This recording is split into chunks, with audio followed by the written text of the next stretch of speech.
ಸ್ನೇಹಿತರೆ, ಪೆಸಿಫಿಕ್ ಸಾಗರದೊಳಗೆ ಅಂತರ್ಗತವಾಗಿರುವ ಒಂದು ನಿಗೂಢ ಜಾಗವೇ ಪಾಯಿಂಟ್ ನೀಮೋ. ಇದು ಭೂಮಿಯಲ್ಲಿನ ಅತ್ಯಂತ ದೂರದ ಜಾಗ. ಅಂದ್ರೆ ಈ ಜಾಗದಿಂದ ಯಾವುದೇ ಒಬ್ಬ ಮನುಷ್ಯನಿಗಾಗಲಿ ಅಥವಾ ಭೂ ಪ್ರದೇಶಕ್ಕಾಗಲಿ ಅತ್ಯಂತ ದೂರವಿದೆ.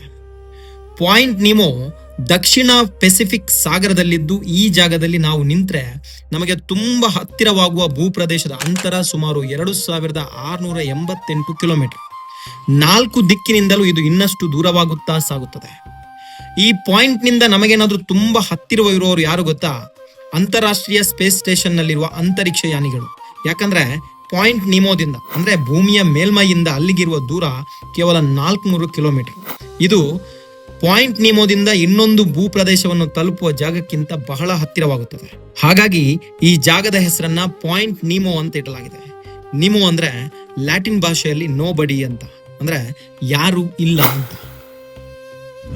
ಇನ್ನೊಂದು ಅಚ್ಚರಿಯ ಸಂಗತಿ ಏನಪ್ಪಾ ಅಂದ್ರೆ, ಪಾಯಿಂಟ್ ನೀಮೋದ ಸುತ್ತಮುತ್ತ ನಿಮ್ಗೆ ಯಾವುದೇ ಜಲಚರ ಜೀವರಾಶಿಗಳು ಸಿಗೋದೇ ಇಲ್ಲ. ಯಾಕಂದ್ರೆ ಈ ಜಾಗದಲ್ಲಿ ಸದಾ ಚಲನೆಯಲ್ಲಿರುವ ವಿದ್ಯುತ್ ಶಕ್ತಿ ಸಂಚರಿಸ್ತಾ ಇರುತ್ತದೆ ಅಂತ. ಹಾಗಾಗಿ ನ್ಯೂಟ್ರಿಯೆಂಟ್ ಹೊಂದಿರುವ ನೀರು ಈ ಜಾಗದಲ್ಲಿ ಸಿಗದ ಕಾರಣ ಜಲಚರಗಳು ಬದುಕಲಾಗುವುದಿಲ್ಲ.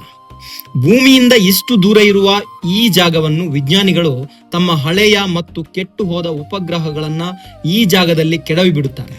ಇಂಟರ್ನ್ಯಾಷನಲ್ ಸ್ಪೇಸ್ ಸ್ಟೇಷನ್ ನಲ್ಲಿ ಉಪಗ್ರಹಗಳ ಉಪಯೋಗ ಮುಗಿದ ಮೇಲೆ ಅದನ್ನ ಇಲ್ಲೇ ಕ್ರಾಶ್ ಮಾಡಲಾಗುತ್ತದಂತೆ. ಇದೇ ಕಾರಣಕ್ಕೆ ಇಲ್ಲಿ ವಿದ್ಯುತ್ ಶಕ್ತಿ ಸಂಚರಿಸ್ತಾ ಇದೆ ಅನ್ನೋದು ಕೆಲವರ ವಾದ. ಇವಿಷ್ಟು ಪಾಯಿಂಟ್ ನೀಮೋದ ಬಗೆಗಿನ ಅಚ್ಚರಿಯ ಮಾಹಿತಿ. ಇನ್ನಷ್ಟು ಈ ರೀತಿಯ ಅಚ್ಚರಿಯ ಮಾಹಿತಿಯೊಂದಿಗೆ ಮುಂದಿನ ವಿಡಿಯೋದಲ್ಲಿ ಮತ್ತೆ ಸಿಗ್ತೀನಿ. ನಮಸ್ಕಾರ.